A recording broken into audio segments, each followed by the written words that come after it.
नमस्कार। मैं संजीव चतुर्वेदी न्यूज बीएमएच पर आपका स्वागत करता हूं। भर्तृहरि मेहताब को प्रोटेम स्पीकर बना दिया गया है। भर्तृहरि मेहताब को प्रोटेम स्पीकर बना दिया गया है। इस पर राष्ट्रपति द्रौपदी मुर्मू ने शपथ दिलाई। बात यहीं पर खत्म नहीं हो रही। लगातार अपोजिशन जो विपक्षी पार्टियां हैं वो लगातार इसका प्रतिरोध करती रही हैं।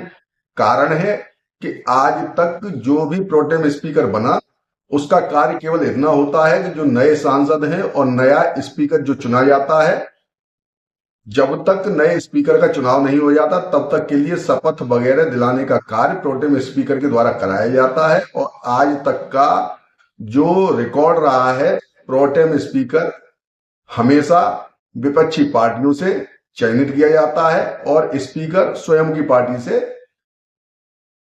चयनित किया जाता है। यहां पर जो अपोजिशन पार्टियां हैं वो लगातार इस बात के लिए विरोध प्रदर्शन कर रही हैं कि बीजेपी ने प्रोटेम स्पीकर भी अपनी ही पार्टी से चुन लिया। यहां पर यह देखा जा रहा है कि 280 नए सांसद चुन के आए हैं।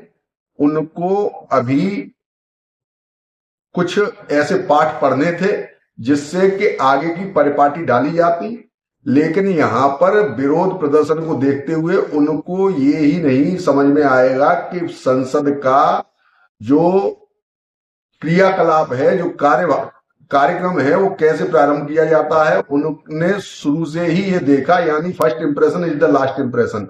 लेकिन यहां पर बात यही खत्म नहीं हो जाती। अगर विपक्षी दल इसका विरोध कर रहे हैं तो वहीं पर देखा जा रहा है कि भाजपा द्वारा एक हठधर्मिता दिखाई जा रही है, जिस पर वो चाहते तो विपक्षी पार्टियों में से किसी को भी प्रोटेम स्पीकर चुना जा सकता था। प्रोटेम स्पीकर चुनने के लिए जो सांसद सबसे ज्यादा बार संसद में चुनकर आते हैं उनको लिया जाता है। अलग अलग पार्टियों की अलग अलग धारणा है, कई लोगों के नाम सुझाए गए, लेकिन भाजपा ने भर्तृहरि को इस सांसद भर्तृहरि को इसके लिए चुना। सांसद भर्तृहरि इसके लिए योग्य है अथवा नहीं है ये अलग की बात है, लेकिन जहां तक बात की जाए जो संसद है, संसद में आज तक विपक्षी दल का प्रोटेम स्पीकर हमेशा चुना गया है। प्रोटेम स्पीकर चुनने के लिए भर्तृहरि का नाम जब सामने आया तो जो विपक्षी पार्टियां हैं यानी कांग्रेस है और अन्य विपक्षी पार्टियां, उन्होंने इसका विरोध किया है। उन्होंने कहा है कि ये संविधान का उल्लंघन है और वो लगातार इसका विरोध करते रहेंगे। यहां पर दोनों ही बात समझ में आती है। देखा जा रहा है कि कांग्रेस संख्या बल में पिछली बार से अधिक में आई है और मेन विपक्षी दल है।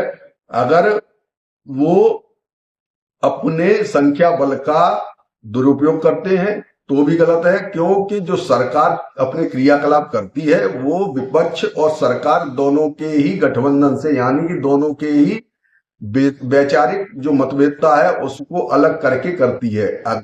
जो विपक्ष का कार्य है वो ये बात सत्य है कि विपक्ष का कार्य है किसी भी ऐसे काम में जो देश की जनता के लिए अनुकूल नहीं है उसके प्रति विरोध करे, और जो काम सरकार कर रही है उसमें हमेशा इस बात का ध्यान रखे कि देश की जनता का भला हो।